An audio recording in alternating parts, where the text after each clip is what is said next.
Hello hi നമസ്കാരം. അപ്പോൾ ഞാനിന്ന് വന്നിട്ടുള്ളത് നമുക്ക് ചപ്പാത്തി അതുപോലെ പൂരി ഫ്രൈഡ് റൈസ് എന്തിൻ്റെ കൂടെ കഴിക്കാൻ പറ്റിയ നല്ലൊരു അടിപൊളി ദബ്ബ സ്റ്റൈൽ പനീർ മസാലയായിട്ടാണ്. അപ്പോൾ പനീരൊക്കെ കയ്യിലുണ്ടെങ്കിൽ എങ്ങനെയൊന്ന് ട്രൈ ചെയ്ത് നോക്കട്ടെ. സാധാരണ രീതിയിൽ വ്യത്യസ്തമായിട്ടുള്ള ഒരു വേർഷൻ ആട്ടോ ഇത്. അപ്പോഴെന്താ നമുക്ക് പെട്ടെന്ന് തന്നെ വീഡിയോയിലോട്ട് കിടക്കാം. വീഡിയോയിലോട്ട് കിടക്കുന്നതിന് മുന്നേ എൻ്റെ ചാനലിലെ വീഡിയോസൊക്കെ ആദ്യമായിട്ട് കാണുന്നവരാണെങ്കിൽ സബ്സ്ക്രൈബ് ചെയ്യാൻ മറക്കരുത്. അപ്പോൾ നമുക്ക് പെട്ടെന്ന് തന്നെ വീഡിയോയിലോട്ട് കിടക്കാം.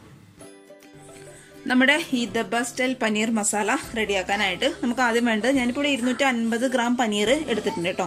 ഇനി നമുക്കിത് ആദ്യം ഒന്ന് മാരിനേറ്റ് ചെയ്ത് വെക്കണം. അതിനായിട്ട് ഞാനിവിടെ എടുത്തിട്ടുള്ളത് ഇതിനാവശ്യമുള്ള ഉപ്പ് എടുത്തിട്ടുണ്ട്. പിന്നെ നമുക്ക് വേണ്ടത് ഒരു 1/4 ടീസ്പൂൺ നമ്മുടെ കാശ്മീരി മുളക് പൊടി, 1/4 ടീസ്പൂൺ സാധാരണ മുളക് പൊടി, 1/4 ടീസ്പൂൺ മഞ്ഞൾപ്പൊടി, ഒരു 1/2 ടീസ്പൂൺ ഗരം മസാല. അത് നമുക്ക് ഇതിലോട്ട് ഇട്ട് കൊടുക്കാം. അതിൻ്റെ കൂടെ നമുക്കിത് മിക്സ് ചെയ്യാൻ ആവശ്യമായിട്ടുള്ള വെള്ളം, അതായത് ഒരു ടേബിൾ സ്പൂൺ വെള്ളം കിട്ടും, അത് മാത്രം മതി. അത് ഞാൻ ഇതിലോട്ട് ഒഴിച്ചു കൊടുത്തിട്ടുണ്ട്. അപ്പോൾ നിങ്ങൾ പനീർ കൂടുതൽ എടുക്കുന്നുണ്ടെങ്കിൽ നമ്മൾ ചേർത്ത് കൊടുക്കുന്ന പൊടികളുടെ അളവൊക്കെ കൂട്ടി കൊടുക്കുക കേട്ടോ. അപ്പോൾ ഇത് കൈവച്ച് തന്നെ പനീറൊന്നും പൊടിഞ്ഞു പോവാതെ നന്നായിട്ടൊന്ന് മിക്സ് ചെയ്ത് കൊടുക്കാം നമുക്ക്. അപ്പോൾ ഞാനിത് മാരിനേറ്റ് ചെയ്ത് വെച്ചിട്ടുണ്ട്. ഇത് നമുക്ക് ഒരു 10 മിനിറ്റ് ഇത് റെസ്റ്റ് ചെയ്യാനായിട്ട് മാറ്റി വെക്കാം. അപ്പോഴേക്കും നമുക്ക് ഇതിനാവശ്യമായിട്ടുള്ള സവാളയൊക്കെ ഒന്ന് വാട്ടിയെടുക്കാം. അപ്പോൾ ഇതൊരു 10 മിനിറ്റ് ഒന്ന് റെസ്റ്റ് ചെയ്യാനായിട്ട് മാറ്റി വെക്കാം കേട്ടോ. ഇനി നമുക്ക് ഇതിന്റെ മസാലയൊക്കെ റെഡിയാക്കാനായിട്ട് തുടങ്ങാം. അതിനായിട്ട് ഞാനൊരു പാന് വെച്ചിട്ടുണ്ട്. പാനിലോട്ട് കുറച്ച് ഓയിൽ ഒഴിച്ചു കൊടുത്തിട്ടുണ്ട് കേട്ടോ. വെളിച്ചെണ്ണയല്ലേ, ഓയിലാണ് ഒഴിച്ചു കൊടുത്തിട്ടുള്ളത്. അപ്പോൾ ഓയിൽ അത്യാവശ്യം ചൂടാവുന്ന സമയത്ത് നമുക്ക് ഇതിലോട്ട് സ്പൈസസ് ചേർത്ത് കൊടുക്കാം. ഞാനിപ്പോൾ ഇവിടെ എടുത്തിട്ടുള്ളത് ഒരു ഏലക്കായ എടുത്തിട്ടുണ്ട്, അതുപോലെ 2 ഗ്രാമ്പൂ എടുത്തിട്ടുണ്ട്, അതുപോലെ ചെറിയൊരു പീസ് പട്ട എടുത്തിട്ടുണ്ട്, ചെറിയൊരു പീസ് ബേ ലീവ്സും എടുത്തിട്ടുണ്ട്. എണ്ണ ചൂടാവുന്ന സമയത്ത് നമുക്ക് ഇതിലോട്ട് ഇതിട്ട് കൊടുക്കാം. അപ്പോൾ ഇത് ഞാൻ ഒന്ന് പൊടിച്ചിട്ടാട്ടോ ഇട്ടെടുത്തിട്ട്, അത് വെച്ച് ഒന്ന് ഒരുപാട് മിക്സിയിലിട്ട് കറക്കി എടുക്കേണ്ട ആവശ്യമൊന്നുമില്ല. നിങ്ങൾക്ക് എന്തെങ്കിലും ഇട്ടൊന്ന് കുത്തിയെടുത്താൽ മതി. അപ്പോൾ നന്നായിട്ടൊന്ന് അതിൻ്റെ സ്മെല്ലൊക്കെ ഒന്ന് പുറത്തോട്ട് വന്നോളും. മുഴുവനായിട്ട് ഇടുമ്പോൾ അതിൻ്റെ ശരിക്കും ആ ഒരു സ്മെല്ല് കിട്ടില്ല നമുക്ക്. അപ്പോൾ ഇത് നന്നായിട്ടൊന്ന് വാട്ടി കൊടുക്കാം. ഇട്ട് കൊടുത്തിട്ടുള്ള ഏലക്കായൊക്കെ ഒന്ന് വാടി വരുന്ന സമയത്ത് നമുക്ക് ഇതിലോട്ട് ഇഞ്ചി, അതുപോലെ വെളുത്തുള്ളിയുടെ ചെറിയ പീസായിട്ട് ഞാൻ കട്ട് ചെയ്ത് വെച്ചിട്ടുണ്ട്. ഇഞ്ചി നീളത്തിലാട്ടോ കട്ട് ചെയ്ത് വെച്ചിട്ട്, ചെറിയൊരു പീസ് ഇഞ്ചി നീളത്തിൽ കട്ട് ചെയ്ത് എടുത്തിട്ടുണ്ട്. അതുപോലെ ഒരു 4 അല്ലി വെളുത്തുള്ളി നമ്മൾ ചെറുതായിട്ട് കട്ട് ചെയ്ത് എടുത്തിട്ടുണ്ട്. അത് നമുക്ക് ഇതിലോട്ട് ഇട്ട് കൊടുക്കാം. അപ്പോൾ ഇഞ്ചിയൊക്കെ നീളത്തിൽ കട്ട് ചെയ്യുമ്പോഴാണ് അതിൻ്റെ കറക്റ്റായിട്ടുള്ള ആ ഒരു ടേസ്റ്റ് വരുന്നത്. നമുക്ക് ഓരോരോ കറിക്കും എന്താ അതിൻ്റേതായ ഭംഗിയിൽ നമ്മൾ വെജിറ്റബിൾസ് ഒക്കെ കട്ട് ചെയ്താലേ ആ കറിക്ക് കറക്റ്റായിട്ടൊരു നമുക്ക് ടേസ്റ്റ് കിട്ടും. അപ്പോൾ ഇതൊക്കെ ഒന്ന് വാടി ആ ഒരു സ്മെല്ല് ഒന്ന് മാറി കിട്ടുമ്പോൾ നമുക്കിതിലോട്ട് സവാള ഇട്ട് കൊടുക്കാം. ഞാനിപ്പോൾ 2 വലിയ സവാള, വലുതാട്ടു സവാള, വലിയ സവാള ചെറിയ പീസാക്കി കട്ട് ചെയ്ത് എടുത്തിട്ടുണ്ട്. അപ്പം അതൊന്ന് വാടട്ടെ. അപ്പോഴേക്കും നമുക്ക് സവാള ഇതിലോട്ട് ഇട്ട് കൊടുക്കാം. നമ്മൾ ഇട്ട് കൊടുത്താൽ ഇഞ്ചി വെളുത്തുള്ളിയൊക്കെ അത്യാവശ്യം വാടിയിട്ടുണ്ട്. ഇനി നമുക്ക് ഇതിലോട്ട് സവാള ഇട്ട് കൊടുക്കാം. അപ്പം ഞാൻ പറഞ്ഞ പോലെ 2 വലിയ സവാള ഇട്ട് കൊടുത്തിട്ടുണ്ട്, ചെറിയ പീസാക്കി കട്ട് ചെയ്തിട്ടുണ്ട്. അതുപോലെ 3 പച്ചമുളക് ഇതിന്റെ കൂടെ ഞാൻ ഇട്ട് കൊടുത്തിട്ടുണ്ട്. നീളത്തിൽ അരിഞ്ഞ പച്ചമുളകാണേ, കണ്ടോ, നെടുകെ കീറിയിട്ട പച്ചമുളക് 3 എണ്ണം ഇതിലോട്ട് ഇട്ട് കൊടുക്കാം. ഇനി നന്നായിട്ട് അങ്ങ് വാട്ടി കൊടുക്കുക. ഇതിന്റെ ആ ഒരു പച്ച സ്മെല്ലും കംപ്ലീറ്റ് ആയിട്ട് പോകണം. സവാള ചെറുതായിട്ട് തന്നെ കട്ട് ചെയ്യണം കേട്ടോ. നിങ്ങളുടെ കയ്യിൽ ചോപ്പർ ഉണ്ടെങ്കിൽ ചോപ്പർ യൂസ് ചെയ്തോളൂ. എൻ്റെ കയ്യിൽ ചോപ്പർ ഇല്ല, അതുകൊണ്ട് ഞാൻ ചെറുതായിട്ട് കട്ട് ചെയ്ത് എടുത്തിട്ടുണ്ട്. ചോപ്പർ ഉണ്ടെങ്കിൽ നന്നായിരുന്നു. അപ്പം നമുക്കിത് നന്നായിട്ടൊന്ന് വാട്ടിക്കൊടുക്കാം.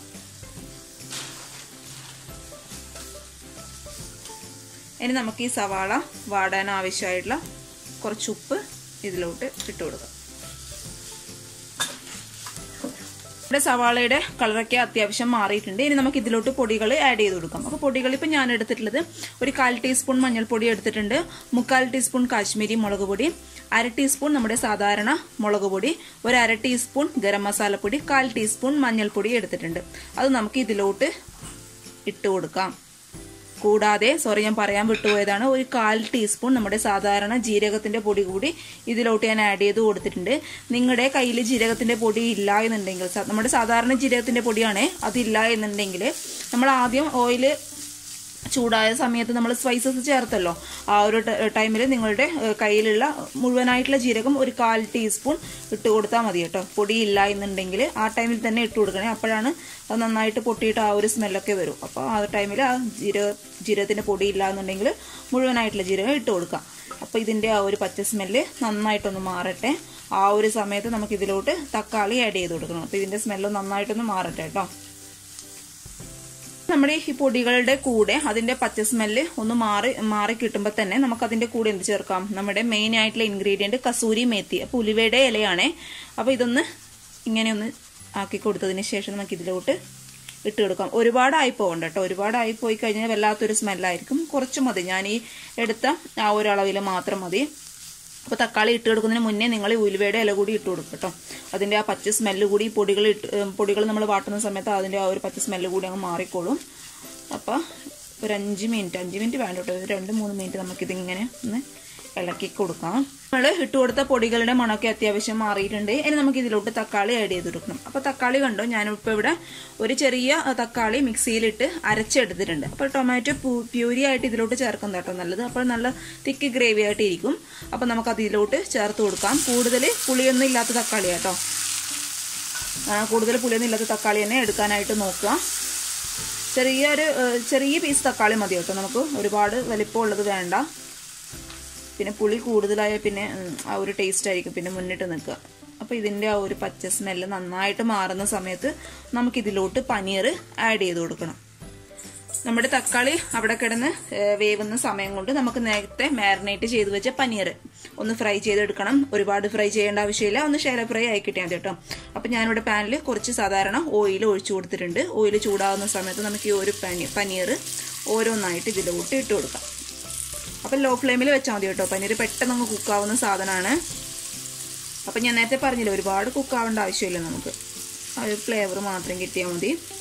ഓരോന്നോരോന്നായിട്ട് ഇതിലോട്ട് ഇട്ട് കൊടുക്കാൻ പോകുന്നു കേട്ടോ ഞാൻ. നമ്മുടെ തക്കാളിയുടെ പച്ച സ്മെല്ലൊക്കെ ഏകദേശം മാറിയിട്ടുണ്ട് കേട്ടോ. ഇനി നമുക്ക് ഇതിലോട്ട് നമ്മൾ ഫ്രൈ ചെയ്ത് വെച്ച നമ്മുടെ പനീർ ഇട്ട് കൊടുക്കണം. കണ്ടോ, പനീർ ഞാനിവിടെ ഒരുപാട് ഫ്രൈ ചെയ്തിട്ടില്ല, ഷാലോ ഫ്രൈ ചെയ്തെടുത്തിട്ടേ ഉള്ളൂ. അതിൻ്റെ ഫ്ലേവർ മാത്രം മതി കേട്ടോ, ഞാൻ നേരത്തെ പറഞ്ഞ പോലെ. അപ്പോൾ നമുക്ക് തക്കാളി വെന്ത് കിട്ടുന്ന സമയത്ത് നിങ്ങൾ എപ്പോഴും ശ്രദ്ധിക്കേണ്ട കാര്യം തക്കാളിയുടെ ആ ഒരു പച്ച സ്മെല്ല് നന്നായിട്ട് മാറണം കേട്ടോ. എങ്കിലേ ഇതിലോട്ട് പനീർ ചേർത്ത് കൊടുക്കാവൂ. അല്ലെങ്കിൽ മാറിയില്ലെങ്കിൽ നമ്മൾ ചെയ്തത് മുഴുവനും വെള്ളത്തിലാവും. ഒരു ടേസ്റ്റും ഉണ്ടാവില്ല കേട്ടോ. അപ്പം നമ്മൾക്ക് പനീർ ഇതിലോട്ട് ഇട്ട് കൊടുക്കാം. ഇനി ഈ മസാലയായിട്ട് നന്നായിട്ടൊന്ന് മിക്സ് ചെയ്ത് കൊടുക്കുക. പൊടിഞ്ഞു പോവാതെ നോക്കണം കേട്ടോ. ഓൾറെഡി കുക്കായ പനീർ ആയതുകൊണ്ട് പൊടിഞ്ഞു പോകാൻ ചാൻസ് കൂടുതലാണ്. അപ്പോൾ അത് ശ്രദ്ധിച്ച് തന്നെ ചെയ്യാം. അപ്പം ഞാൻ പനീർ നന്നായിട്ട് മസാലയിൽ മിക്സ് ചെയ്ത് വെച്ചിട്ടുണ്ട്. ഇനി നമുക്ക് ഇതിലോട്ട് ആവശ്യമായിട്ടുള്ള വെള്ളം ഒഴിച്ചു കൊടുക്കണം. വെള്ളം ഒഴിക്കുമ്പോൾ ചൂടുവെള്ളം ഒഴിക്കണം. എപ്പോഴും പറയുന്ന പോലെ. അതുപോലെ ഒരുപാട് വെള്ളം ഒഴിക്കേണ്ട ആവശ്യമില്ല. കാരണം അറിയാലോ, പനീറിന് കുറച്ച് വേവിൻ്റെ ആവശ്യം മാത്രമേ ഉള്ളൂ കേട്ടോ. അപ്പോൾ ഒരുപാട് വെള്ളം ഒഴിക്കേണ്ട ആവശ്യമില്ല. പനീർ പൊടിഞ്ഞു പോവാതെ ഇളക്കി കൊടുക്കുക. ഇതിന് ആവശ്യമായിട്ടുള്ള വെള്ളം ഒഴിച്ചു കൊടുത്തിട്ടുണ്ട്. നമുക്ക് എന്ത് വേണം? കുറച്ച് ഉപ്പിട്ട് കൊടുക്കാം കേട്ടോ. കുറച്ച് മാത്രം മതി. അവസാനം തിളച്ച് കഴിഞ്ഞിട്ട് വേണമെങ്കിൽ നോക്കിയിട്ട് ഇട്ട് കൊടുത്താൽ മതിയേ. അപ്പോൾ ഇത് നന്നായിട്ടൊന്ന് മിക്സ് ചെയ്യുക. ഇനി ഇത് അടച്ച് വെച്ച് നമുക്കൊരു 5-10 മിനിറ്റ് വേവിച്ചെടുക്കാം കേട്ടോ. നമ്മുടെ കറി നന്നായിട്ട് തിളച്ചിട്ടുണ്ട്. ഞാനൊരു 5 മിനിറ്റ് മാത്രമേ കേട്ടോ തിളപ്പിച്ചിട്ടുള്ളൂ. അപ്പോഴേക്കും നമ്മുടെ പനീറൊക്കെ നന്നായിട്ട് വെന്തിട്ടുണ്ട്. അപ്പം എന്താ നല്ല ഭംഗിയായിട്ട് വന്നിട്ടുണ്ട്. നല്ല കളറൊക്കെ വന്നിട്ടുണ്ട് കേട്ടോ. അതുപോലെ നല്ലൊരു സ്മെല്ലും വരുന്നുണ്ട്. ഇനി നമുക്ക് ഇതിലോട്ട് അവസാനമായിട്ട് ഞാൻ കുറച്ച് ഇഞ്ചി നീളത്തിൽ കട്ട് ചെയ്ത് എടുത്തിട്ടുണ്ട്. ഇനി നമുക്കത് ഇതിലോട്ട് ഇട്ട് കൊടുക്കാം. അതൊക്കെയാണ് അതിൻ്റെ ടേസ്റ്റ് കേട്ടോ. അവസാനമായിട്ട് ഇട്ട് കൊടുക്കുക. നമുക്ക് സ്റ്റൗ ഓഫ് ചെയ്യാം കേട്ടോ. ഞാൻ ഓഫ് ചെയ്തു. ഇനി അവസാനമായിട്ട് ഇതിലോട്ട് നിങ്ങളുടെ കയ്യിലുണ്ടെങ്കിൽ കുറച്ച് മല്ലിയില ഇട്ട് കൊടുക്കട്ടോ. എൻ്റെ കയ്യിൽ ഇപ്പോൾ മല്ലിയില ഇല്ല. പിന്നെ നമുക്ക് വേണ്ടത് ഇപ്പം ഞാനിവിടെ എടുത്തിട്ടുള്ളത് നമ്മുടെ ബട്ടറാണ്.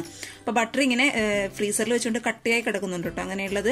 അപ്പോൾ ബട്ടർ ഞാനിപ്പോൾ ഇട്ട് കൊടുത്തിട്ടുണ്ട്. അപ്പോൾ നിങ്ങളുടെ കയ്യിൽ ലൂസായിട്ടുള്ള ബട്ടറാണല്ലോ ഉണ്ടാവും. അത് 1 ടീസ്പൂൺ ബട്ടർ അവസാനമായിട്ട് ഇതിലോട്ട് ഇട്ട് കൊടുത്താൽ മതി. അപ്പോൾ ഇതിൻ്റെ ചൂട് കിടന്ന് അതങ്ങ് മെൽട്ടായിക്കോളും. അപ്പോൾ ബട്ടറൊക്കെ ചേർക്കുമ്പോൾ പ്രത്യേക ഒരു ഫ്ലേവറാണ്. കയ്യിലുണ്ടെങ്കിൽ ഞാൻ നേരത്തെ പറഞ്ഞ പോലെ മല്ലിയില ആഡ് ചെയ്ത് കൊടുക്കുക.